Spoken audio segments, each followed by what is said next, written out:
সরদামি পিছিয়ে পড়া, সে ট্রাইবেল না যদিও সে এসসি সম্প্রদায়, তাদেরও সবার লাভের জন্য আমরা একটা এগ্রিমেন্ট। মণিপুরে যা হচ্ছে এটা তো আমরা ত্রিপুরাতে থাইকে অনেক ত্রিপুরারা দেববর্মা জমাতি আমরাও তো প্রতিবাদ করছি, এইখানে আমাদের আওয়াজ আমরা তুলছি যে মণিপুরের মতো ঘটনা এটা নিন্দনীয়, এটা বন্ধ হোক, এটা বন্ধ হোক। এইভাবে কোন একটা সম্প্রদায়ের উপর ধর্মের উপর আঘাত করা যায় না। আমরা কার পক্ষে? আমরা তো যারা সেখানে নির্যাতিত পাহাড়ের যে লোক মণিপুর, এদের সঙ্গেই তো আমরা আছি। তো সাইকারে আমি কেন আসলাম? আমি জানি সাইকারে হাজার হাজার লোক হবে না, কারণ এখানে আছেই কয়েক পরিবার। এটা তো আমার ওয়ার্ডের মতো না, আমার তুলাশিগড় পশ্চিম রাজনগরের একটা ওয়ার্ডের সমান না এখানে। তারপর আমি কেন দৌড়াই আইলাম? কারণ আমাদের যে এগ্রিমেন্ট, এই এগ্রিমেন্টের বাইরে আমার প্রিয় দারুণ ভাই বোনেরা বন্ধুরা আপনারা যেন বাইরে না থাকেন, এটার জন্য আমি অনুরোধ করতে। আর যে আমাদের প্রার্থী দিতে, এটা তো আমাদেরই প্রার্থী, একমাত্র বিজেপির সিম্বলে দাঁড়িয়েছে। কেন? কারণ সারা ভারতবর্ষে 545টা এমপি থাকবো, তার মধ্যে ত্রিপুরামথার যদি আমরা পাঠাই একটা থাকবো, তো এটারে কমপক্ষে কয় 60 সংখ্যারি সব মা বাবার 5-6টা পোলাপান, এক মা বাবার একমাত্র এক সন্তান, এটা ভয় পায় না তো মানুষ। তো এইরকম 60 সংখ্যারি আমরা করতে চাই না। এবং যে কোনো দল, আমরা যারা ভূমিপুত্র, সবাই তার ভূমিপুত্র না, আমরা ভূমিপুত্র। সাইকার থেকে নিউ সাইকার 15 বছর আমি দেখলাম 2024-এ the 15th নিউ সাইকার ডে সেলিব্রেশন করেছে। তার মানে পুরানা সাইকার থেকে এই সাইকেলে আসা 15 বছর। তো সাইকেলের ভূমিপুত্র এখানে যারা আছেন, ডারলং বিশেষভাবে, রিয়াং যদি থাকে, সানায় রিয়াং পারা আছে, এখানে যারা ভূমিপুত্র, কুয়াই আমি ভূমিপুত্র, হাজার হাজার বছর ভূমিপুত্র মানে 50 বছর আগে যারা ভূমিপুত্র, এই জমি যারা পাহারাদারি করে রাখছে তারাই ভূমিপুত্র। আমরা ত্রিপ্রাসা, এই কথা আমি অনেক সময় বলি, ত্রিপ্রাসা মানেই দেববর্মা না, ত্রিপ্রাসা মানেই রিয়াং না, ত্রিপ্রাহানি বসা মানে ত্রিপুরা রাজ্যের ভূমিপুত্র। ওইটা আমরা ডালঙ্গ ত্রিপ্রাসা, এইটারে এমন ভাবে বুঝাইছে মানুষ যে ত্রিপ্রাসা মানেই যারা কম বড় বলে এই ত্রিপ্রাসা, আর যারা অঙ্গ্র বলে বা যারা আরো তো বলে, আমরা তো আমাদের শিখাই নাই, কারণ আমার সামনে যেন গুপ্তভাবে কথা বলতে পারে, ডালুকের কোনো ভাষা মিস্টার আমরা আমাদের শিখাইতে চাই না। তো না শিখাইলেও আস্তে আস্তে শুনি, যখন উনি কথা বললেন আমি খুব ভালোই বুঝি যে আমাদের চাওয়া কি। আমাদের অস্তিত্ব খুব সংকটে, কিন্তু এখন তো এত সংকটেও না। এই সাইকেলের মধ্যে আমি দেখলাম, আমি যখন গাড়িতে আইতেছিলাম, আমি আমার পিএসুরে বললাম যে এই সাইকেলের মানুষ এরা বন জঙ্গল টিলা টঙ্গরের উপরে ভাত খায়, এদের ভাত খাওয়ার আর রাস্তা নেই। এই মাটি ঈশ্বর ওনাদের আশীর্বাদ করেছেন, সুপারির উপর অনেকে ভাত খায়, সুপারি বিক্রি করে, কাঠ বিক্রি করে, আর কি বিক্রি করা যায়? আমাদের তো আর সোনা রূপা বিক্রি করার কোনো আর রাস্তা নেই। আমরা বড় বড় ট্রাক গাড়িও বিক্রি করতে পারি না, মাটি আমাদের সম্পদ। এই যে দাবি যে আমরা 19টা কমিউনিটি এখানে, দেববর্মা, রিয়াং, জমাতিয়া এবং ডারলং পর্যন্ত আমাদের যে 19টা ট্রাইব, আমরা যেন আমাদের মাটি রক্ষা করতে পারি, এটার জন্য আমাদের একটা চুক্তির দরকার ছিল। এই চুক্তি কার সাথে আমরা করলাম? ভারত সরকারের সাথে। আমি বলছিলাম দেশের হোম মিনিস্টার, উনি সেই দিন সারা দেশের কাছে বললেন যে ত্রিপুরার ভূমিপুত্রদের সাথে ভারত সরকার অনেক অন্যায় করেছে। এটা বলেছে, কিন্তু এটা আমার কথা। মিস্টার থাঙ্গার ডার্লো উনি তো শুনেননি, যিনি আজকে এখানে সভাপতি ওনারাও শুনেন। ভারতবর্ষের স্বরাষ্ট্রমন্ত্রী বলেছেন गलती हुआ, ट्राइबल को लेके गलती हुआ त्रिपुरा में, गलती सुधारने का एक मौका है। আর এই মৌকাটাই তো এখন আমাদের লেখা দিছে। কি লেখা দিছে? আমাদের রাজনৈতিক অধিকার বাড়াইব, আমাদের জমির অধিকার বাড়াইব, আমাদের আইডেন্টিটি। ডার্লো 10-11,000 হবে। যদি একটা লোক আসে এখানে করোনার মতো, এই 10,000 লোক মারা যাওয়া বেশি সময় লাগবে না। তো এই ডার্লোটা রক্ষা করতে গেলে তার সাংবিধানিক ভাবে রক্ষা করতে, তো এই অধিকারটা এখন আমরা সবাই পাই, ডার্লো পাই। এখন আপনাদের এখানের মধ্যে প্রশ্ন উঠে যে বিজেপি তো আবার যার সঙ্গে আমরা অ্যালায়েন্স করলাম, এরা তো বজরং দল, হনুমান বয়ে থাকে গড়া নিয়ে, ওইখানে আবার রামের মন্দির। রাম মন্দিরে যারা যাবে, চার্চে যারা যাবে, কিন্তু আমরা বিজেপির সাথে চুক্তি করলাম সেল ঠান্ডা বিভাগে আমাদের রক্ষা, কারণ এটা ভারত সরকার ছাড়া কেউ দিতে পারবে না। আমি মন্ত্রী, আমার একটা ক্ষমতা, দেশের মন্ত্রী তার আর বড় ক্ষমতা না পাইলে শুধু গ্রামের মধ্যে আপনাদের ডার্লংয়ের মধ্যে বিসি আছে, একটা কাউন্সিল আছে, ভিলেজের কাউন্সিল আছে, ওয়াইডি আছে, ইয়াং ডার্লং অ্যাসোসিয়েশন। কেউ গ্রামের মদ খাইতে পারত না, ওয়াইডি এরা লক্ষ্য রাখে। কেউ মুরগি পালতে পারতো না, আমি জানি না এখানে আছে কিনা। দারচুরি বা অনেক জায়গাতে এই সিস্টেম আছে। পাড়া নষ্ট মিয়ালি, মানে পাড়াটা যেন পরিষ্কার পরিচ্ছন্ন থাকে, তার জন্য মুরগির লেদা, পাখির লেদা, ছাগলের লেদা যেন গ্রামে নাই, এটার ব্যবস্থা করে। এটা তো সুন্দর, কিন্তু এই ডিসিপ্লিনের সাথে সাথে সরকারের কাছে আমাদের একটা ক্ষমতা থাকে। এই ক্ষমতা পাইতে গেলে এগ্রিমেন্ট করতে, তো আমরা এগ্রিমেন্ট করলাম। মহারাজ আগেও কইতেন যে লিখ করকে দেনা পড়েগা, যদি লেখা দেয় আমরা থাকবো। বিজেপি সে জানে, আমি ক্যামেরার সামনেই কইতাম, বিজেপি সে জানে যে ত্রিপুরায় মাইনাস ত্রিপুরামথা যদি এরা ইলেকশনে যায়, এখানে কিন্তু গাড়ির অ্যাক্সিডেন্ট হইতে পারে। যেহেতু গাড়ির অ্যাক্সিডেন্ট এরা চায় না, কোন ত্রিপুরামথার সাথে নিতে গিয়ে একটা এগ্রিমেন্ট করছে। এই এগ্রিমেন্টে ত্রিপুরারা অনেক লাভ দিচ্ছে, বাঙালির ক্ষতি হয় না। বাঙালিরাও তো শুনবো। অনিল বাবু দেখি রাজ্যের মন্ত্রী সাইকারি গিয়ে বক্তৃতা করছেন যে ত্রিপুরার অনেক লাভ হইব, তো বাঙালির কি হইব?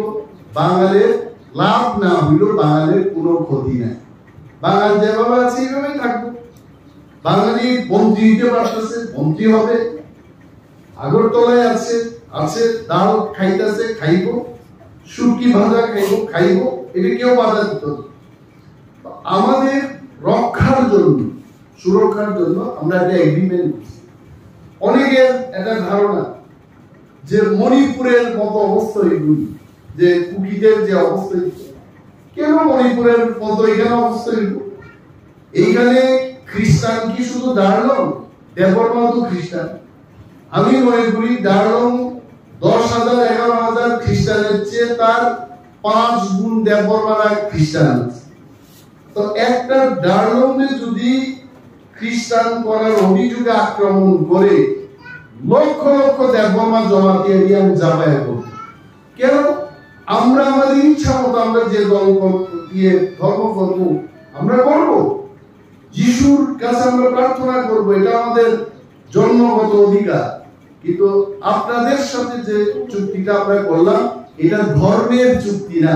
আমরা কি চুক্তির মধ্যে লিখছি যে এই চুক্তির পরে যিশু খ্রিস্টের কাছে আমরা যাব না, এই চুক্তির পরে আমরা চার্চে ঢুকবো না, এই চুক্তির পরে আমরা বড়দিন উৎসব পালন করব না, এই চুক্তির পরে আমরা হিমনাল গাইতাম না? এরকম কোন চুক্তি যেভাবে আমরা আছি আমরা ওভাবে থাকবো। কিন্তু আমরা land rights, political rights, identity, language, culture, এইগুলো পৃথিবীর কাছে নিয়ে যাওয়ার ক্ষমতা আমরা পেয়েছি। এই কারণে এই ক্ষমতায়নের মধ্যে এবিসির সিট কত এখন? 28টা। এটা হয়ে যাবে 50টা। 45টার মধ্যে ইলেকশন হবে। ওইখানে ডালুকো সুযোগ পাবে, হালাম সুযোগ পাবে, কাইপেন, মৌসুম, সমস্ত আমাদের ট্রাইবরা, বাবুরাম, সাদ্দামি, পিছিয়ে পড়া, সে ট্রাইবেল না যদিও সে এসসি সম্প্রদায়, তাদেরও সবার লাভের জন্য আমরা একটা এগ্রিমেন্ট। মণিপুরে যা হচ্ছে এটা তো আমরা ত্রিপুরাতে থাইকে অনেক ত্রিপুরারা, দেববর্মা, জমাতি আমরাও তো প্রতিবাদ করছি। এইখানে আমাদের আওয়াজ আমরা তুলছি যে মণিপুরের মতো ঘটনা এটা নিন্দনীয়, এটা বন্ধ হোক, এটা বন্ধ হোক। এইভাবে কোন একটা সম্প্রদায়ের উপর, ধর্মের উপর আঘাত করা যায় না। আমরা কার পক্ষে? আমরা তো যারা সেখানে নির্যাতিত পাহাড়ের যে লোক মণিপুর, এদের সঙ্গেই তো আমরা আছি। তো সাইকারে আমি কেন আসলাম? আমি জানি সাইকারে হাজার হাজার লোক হবেন, কারণ এখানে আছেই কয়েক পরিবার। এটা তো আমার ওয়ার্ডের মতো না, আমার তুলাশিগড় পশ্চিম রাজনগরের একটা ওয়ার্ডের সমান না এখানে। তারপর আমি কেন দৌড়াই আইলাম? কারণ আমাদের যে এগ্রিমেন্ট, এই এগ্রিমেন্টের বাইরে আমার প্রিয় দারুণ ভাই বোনেরা, বন্ধুরা, আপনারা যেন বাইরে না থাকেন, এটার জন্য আমি অনুরোধ করতে। আর যে আমাদের প্রার্থী দিতে, এটা তো আমাদেরই প্রার্থী, একমাত্র বিজেপির সিম্বলে দাঁড়িয়েছে। কেন? কারণ সারা ভারতবর্ষে 545টা এমপি থাকবো, তার মধ্যে ত্রিপুরামথার যদি আমরা পাঠাই একটা থাকবো, তো এটারে কমপক্ষে কয় 60 সংখ্যারি, সব মা বাবার 5-6টা পোলাপান, এক মা বাবার একমাত্র এক সন্তান, এটা ভয় পায় না তো মানুষ। তো এইরকম 60 সংখ্যারি আমরা করতে চাই না। আমরা চাই, তাই তো চাইবো প্রীতি দেবী দেববর্মা সাহসী মহিলা, নিজে গাড়ি চালায়, গিয়া পার্লামেন্টে বিজেপির চেয়ারে বসে মোদিজির সাথে কথা বলবেন, হয়তো আমার ত্রিপুরার মানুষের জন্য, আমার ত্রিপুরার জন্য, আমার ডার্লং দেববর্মা, জমাতি এরিয়ান সবার জন্য আমি আমাদের যে অধিকার এটা চাই। আমরা তো আগে কোনো সময় পাইছি না। এইবার অন্তত প্রার্থী বানাইতে গিয়া আমরা কিন্তু জিগাইছে, আগে বিজেপি কারে প্রার্থী করতো না, কেউ আমরা জিগাইছে? কখনো জিগাইছে? এই প্রথমবার আমাদের থামসার কারণে বিজেপি শীর্ষ নেতারা দিল্লি থেকে এরা মহারাজারে জিগাইতে, আপ কিসকো ক্যান্ডিডেট বানানা চাহতে हो। এটাই তো থামসার পাওয়ার। এই থামসা আমাদের রাখতে, এই কারণে আমি সাইকেলে দৌড়াই আইলাম। থাকো মিস্টার ঠাঙ্গা তো আমার খুব পরিচিত। কয়েকদিন আগে আমার মন্ত্রীর অফিসে গিয়া চাও খাইতে, একটা চেয়ারে বইয়া চা খাইছে, আবার একটা চেয়ারের মতো বহু চেয়ার আছে, চেয়ার পাল্টাইয়া বইছে স্বামী স্ত্রী গিয়া। আমি কইলাম, মিস্টার ঠাঙ্গা আপনি আয়েন, আরেকদিন আইলে আমার টেবিলে উঠে আপনি ভালো লাগে আমার। ডার্লং ডিসিপ্লিনের দিক থেকে, ডার্লংদের থেকে অন্যান্য দ্বীপরাসারা শিখার অনেক কিছু আছে। সামাজিক সিস্টেম, কিভাবে চাষ করা পাহাড়ের মধ্যে। এখন তো আমরা মন্ত্রিসভায় আছি, নিশ্চয়ই সরকারের কাছে সরকারের কাজ করবে, আমরা অবশ্যই কাজ করতে পারবো। আগে আমরা দাবি করতে পারি, ডাইরেক্ট কাজ করতে পারি। এখন তো ত্রিপুরামথা সরকার, এখন ডাইরেক্ট কাজ করতে পারবো। এই সময় ডার্লংরা যদি 10,000 ডার্লং একত্রে এরা চার্চের মধ্যে গিয়া প্রার্থনা করবো, যীশু খ্রিস্ট কাইদর আমরা বুক দিতাম না, কি বিপদ। তারপরেও তো জিতবো, জিতার পর এখন দেখবো সাইকেলের একটা বুক দিতে গেছে না, তখন সরকার এটা অন্য নজরে দেখবে। আমরা বুঝি এটা দেখা কি ভয়ের কোনো কারণ নেই।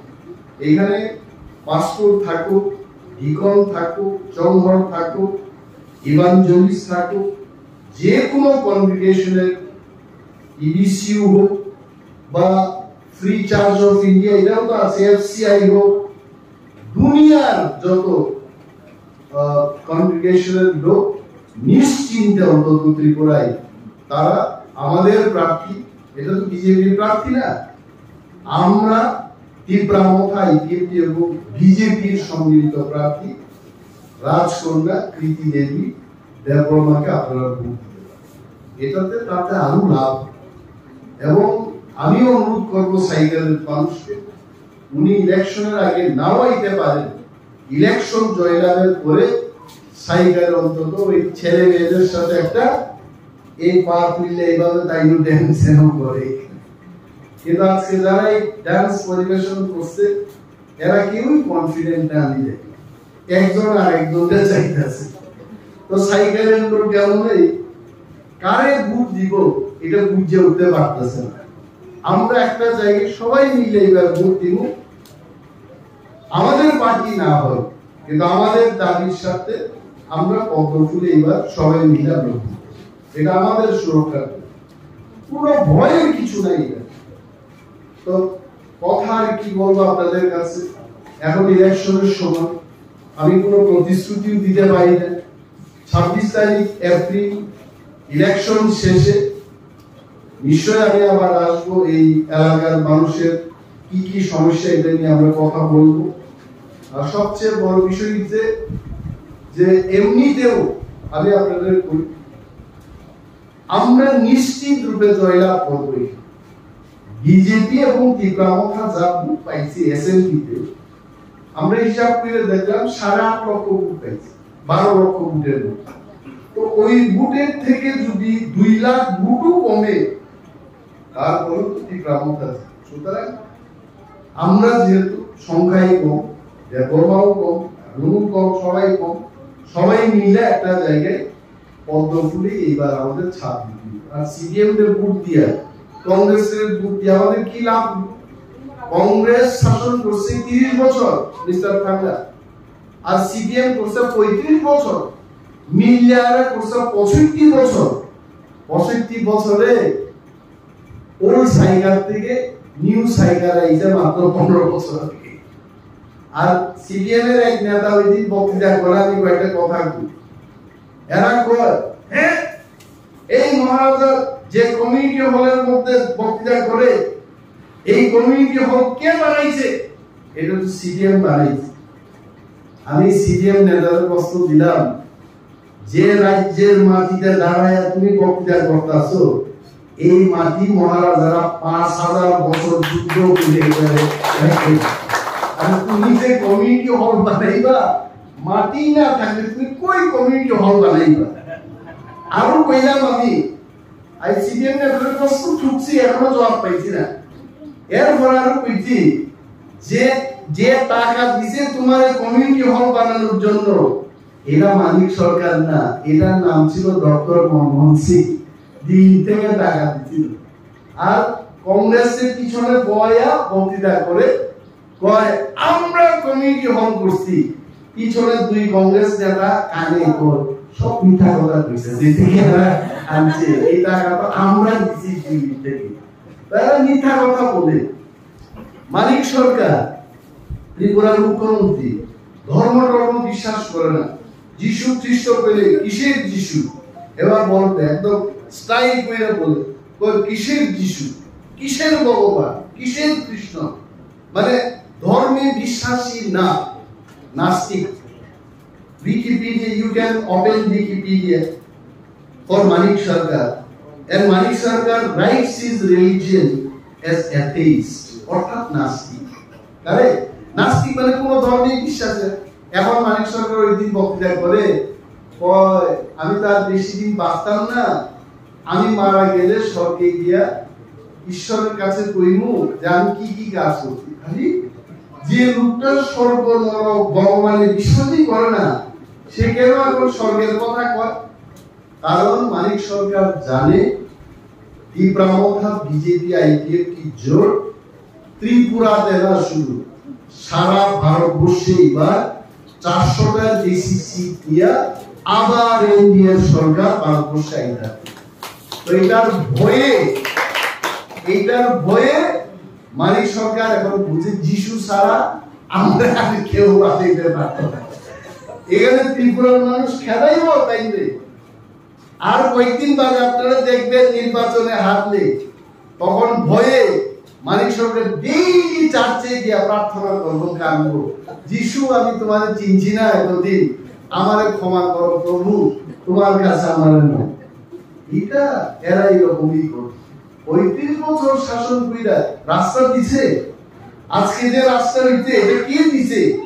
এটা তো বিজেপির সরকার নরেন্দ্র মোদী আসার পরে রাস্তা হইতে। আপনারা এটা মনে রাখেন, না হয় এই সাইকেলে আমি তাই ছিলাম। এই ন্যাশনাল হাইওয়ে হওয়ার আগে মিস্টার থাঙ্গার বাড়িতে তখনই ছিলাম, গত পার্লামেন্ট নির্বাচন, তখন রাস্তা নাই। আজকে ত্রিপুরা রাজ্যের মধ্যে বিজেপির সরকার, এরা ভালো খারাপ আমি এটা বিশ্লেষণ করবো না, 6টা এরকম বড় বড় রাস্তা এখন তো সাইকেল সবাই জানে। আমার বক্তব্য হলো ত্রিপ্রাসাও যদি কিছু পাইতে হয়, রক্ষা কবচ হিসেবে যদি আমাদের সংবিধানের থেকে কিছু পাইতে হয়, এইবার আমরা পদ্মফুলে দিই।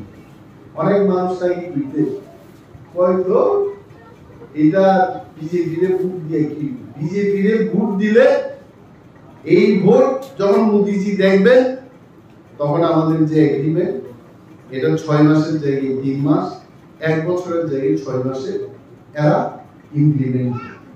এই কারণে আমি অনুরোধ করব, আমি আরো বয়স্ক লোকেদের দেখতে চাইছিলাম এখানে, যারা সমাজ সম্পর্কে বুঝেন, ধর্মের সম্পর্কে বুঝেন, মানুষের সম্পর্কে যারা বুঝেন, এদের উপস্থিতি অত্যন্ত গুরুত্বপূর্ণ ছিল। কারণ দাঁড়ানোই থেকে দেবনাই থাকিত হাংসাভাবে আমাদের থাকিত, তখনই আমাদের মানুষের সম্মান। না হয় কে কই, আমি শুনলাম আগে অনেক বছর আগে ডারলংয়ের লোক সংখ্যা অনেক বেশি ছিল, তো বান্দরের একটা রূপ মানুষের দেহে ঢুকছে, হাজার হাজার ডারলং মারা গেল। ডারলংয়ের তো খেদাই দিতে আগে ডারলংয়ের একটা ভালো এই যে ফটিকরাই, এই ফটিকরাইয়ের কাছে ডারলংয়ের বিশাল ইয়ে আছে, এর ওইখান থেকে খেদাই দিতে কই গেছে, কেউ দাঁড়চই, কেউ ব্যাগ ছড়া, কেউ সাইকেল টুকটাক এখানে আশ্রয় নিতে। এইভাবে যেন আমরা না, এখন রাজনীতিও আমাদের করতেই। বাগান করেন আপনারা খুব ভালো, কিন্তু বাগানে আপনারা তো নিজের পরিশ্রমে করতে হবে, সরকারের সাহায্যজনিত পরিশ্রমটা একটু কম হইত। নিজের সুপারির চারা 15 টাকা করে কিনতেছেন, সরকার যদি হাইব্রিড ফ্রি দেয় তাহলে তো আপনার খরচ কম। সরকার যদি আপনারা কাঁঠাল দেয় সারা মাসে 12 মাস কাঁঠাল দিব, আম চাষ যদি করে আরো যদি বেশি পয়সা পাওয়া যায়, এখানে যদি ফুলের চাষ করে যদি আরো বেশি রোজগার করা যায়, আমরা সরকারের কেন সাহায্য নিব? এই ক্ষেত্রে আমি দেখলাম ডারলংরা এরা সরকার টরকারের লোকে আগে যোগাযোগ রাখছেন। এরা কিছু জঙ্গলে যাও, ফল ফুল করো, বাগান করো, বিক্রি করো, খাও, রাত্রেবেলা ঘুমাও, সকালবেলা বাগানে যাও। কে মুখ্যমন্ত্রী, কে মন্ত্রী, কে এমএলএ, দূর বাধ্য ওইটা। তো এইভাবে এখন আর হয়, এখন সরকারের লোকও থাকতে কি আমি ঠিক কইলাম তো? এটা ডারলংয়ের সরকার করে বলতেছি এত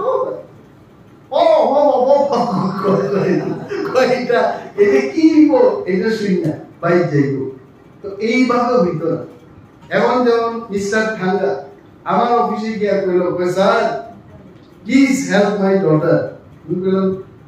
মিস্টার ঠাঙ্গা আপনার মেয়েদের আমি কিভাবে সাহায্য করবো? কইছে যে there is opportunity আপনার দেখতে। এই যে সরকার নাই, সরকার লাগবো, টিসিএস হইতে সরকার লাগবো, টিপিএস হইতে সরকার লাগবো, ফ্রি সুপারি চারা পাইতে সরকার লাগবো, সরকারি বাস। এতদিন তো আমরাও সরকারে জানি, দেববর্মাও তো জানতো না আগে সরকার। তো দেববর্মাও বড় ডালও আসতো নাকি, এরও সরকার টরকার বেশি পাত্তা দিত না। ওই দশরথ দেববর্মা যা কইছে মাইনেছে, উঙ্খা দে উঙ্খা, সব শেষ। আর এদিকে সব শেষ হয়ে গেছে। এখন এইরকম ভাবে খাদে উঙ্খা কইতো না, এখন যাচাই করে আমাদের চলতে। আমি আর বিশেষ বক্তব্য রাখবো না, খুব ভালো লাগলো, আপনারা প্রচার করেন, অবশ্যই জিত আমরা পাবো। কিন্তু এই যে ওয়ার্কটা আমরা করতেছি, মার্জিনটা আরো ভালো, 3 লক্ষ মার্জিনের চাইতে 4 লক্ষ, 4 লক্ষের চেয়ে 5 লক্ষ আমরা যেন পাই, তার জন্য আমরা চেষ্টা করতেছি। এটা না যে এমনিতেও জিত আসছি, এটা জিতবে, এটার মধ্যে আর কোনো কথা নেই, জিতছেই জিতবো বাস। কিন্তু ডারলংরা, আমার প্রিয় ডারলংরা যেন এটার বাইরে না থাকে, আমার কনসার্ন। আর অন্য কোনো নেতা আপনাদের বলেছে কিনা আমি জানি না, কিন্তু আমি মিস্টার খাঙ্গারে ফোন করে বললাম, I want to come to Saika. I want our brothers and sisters from Darlong community, they should be part of the agreement, part of the process. এই কারণে আসে।